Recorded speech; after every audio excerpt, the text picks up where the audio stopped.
இன்னைக்கு நாம ஹெல்த்தி சமையல்ல கேழ்வரகு இடியப்பம் எப்படி செய்யறதுன்னு பார்க்கலாம். அதுக்கு ஒரு பவுல்ல 2 கப் கேழ்வரகு மாவு எடுத்திருக்கேன். 2 கப் கேழ்வரகு மாவு பிசைஞ்சு எடுக்கிறதுக்கு நாம 2 கப் வெந்நீர் எடுக்கணும். அதே அளவு மாவு எடுத்து அதே கப்ல தான் எடுக்கணும். வெந்நீர் கொதிக்க வச்சு எடுத்து மாவு அளந்து அதே கப்ல 2 கப் எடுத்து அதை ஊற்றி கொஞ்சம் கொஞ்சமா ஊற்றி பிசைய ஆரம்பிக்கணும். கொஞ்சமா ஊற்றி பிசைஞ்சாதான் நம்ம அது கரெக்டான கன்சிஸ்டன்சிக்கு வரும். அது சூடு ஆறின அப்புறம் கொஞ்சம் வெதுவெதுப்பா இருக்கிற போது நாம அதை இடியப்ப குழல்ல போட்டு பிழிஞ்சு இடியப்பம் ஸ்டீமர்ல வைக்கணும். இந்த கேழ்வரகு மாவு சின்ன குழந்தைங்கள்ல இருந்து 90 வயசு பெரியவங்க வரைக்கும் சாப்பிடக்கூடிய ஒரு உணவுப் பொருள் தான். இதுல வந்து நிறைய சத்துக்கள் இருக்கு. ஆன்டி ஆக்சிடென்ட்ஸ் அதிகமா இருக்குது. இதய நோயோட அபாயத்தை குறைக்கும் ஆற்றல் இந்த கேழ்வரகு மாவுல இருக்குது அப்படின்னு ஆராய்ச்சிகள் சொல்லுது.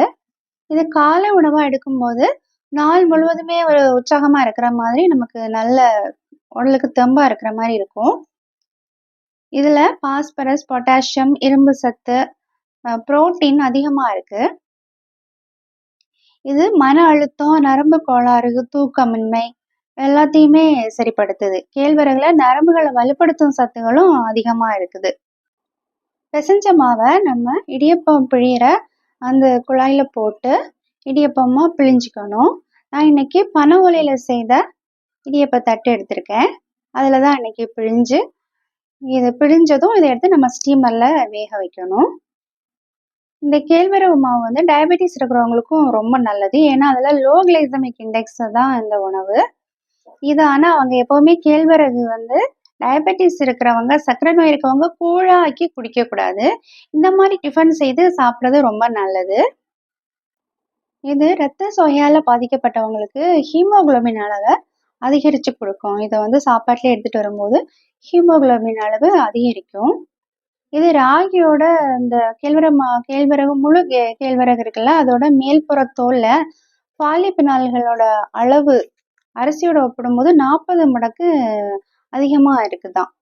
இந்த நம்ம பிழிஞ்ச கேழ்வரக இடியப்பத்தை வந்து நம்ம ஸ்டீமர்ல வச்சு வேக வச்சு எடுக்கணும். இது 5-10 நிமிஷம் போதும் வெந்து வர்றதுக்கு. அதுக்கப்புறம் நம்ம வெளியில எடுத்து வச்சு சூடா பரிமாறலாம். இதுக்கு வந்து தேங்காய் துருவல் போட்டுக்கலாம். சர்க்கரை நோய் இருக்கிறவங்க தேங்காய் துருவலாவே போட்டு சாப்பிடலாம். டயபெட்டிஸ் இல்லாதவங்க தேங்காய் பால் சேர்த்து இல்லை நாட்டு சர்க்கரை சேர்த்து அப்படி கூட சாப்பிடலாம். சர்க்கரை நோய் இருக்கவங்க இந்த கேழ்வரகு டிஃபனை வந்து அதிகமாக எடுத்துக்கிட்டாங்கன்னா அவங்களுக்கு ஏதாவது காயம் ஏற்பட்டுன்னா அதை வந்து சீக்கிரமா இதை ஆற்றி கொடுக்கும் அப்படின்னு சொல்லப்பட்டிருக்கு.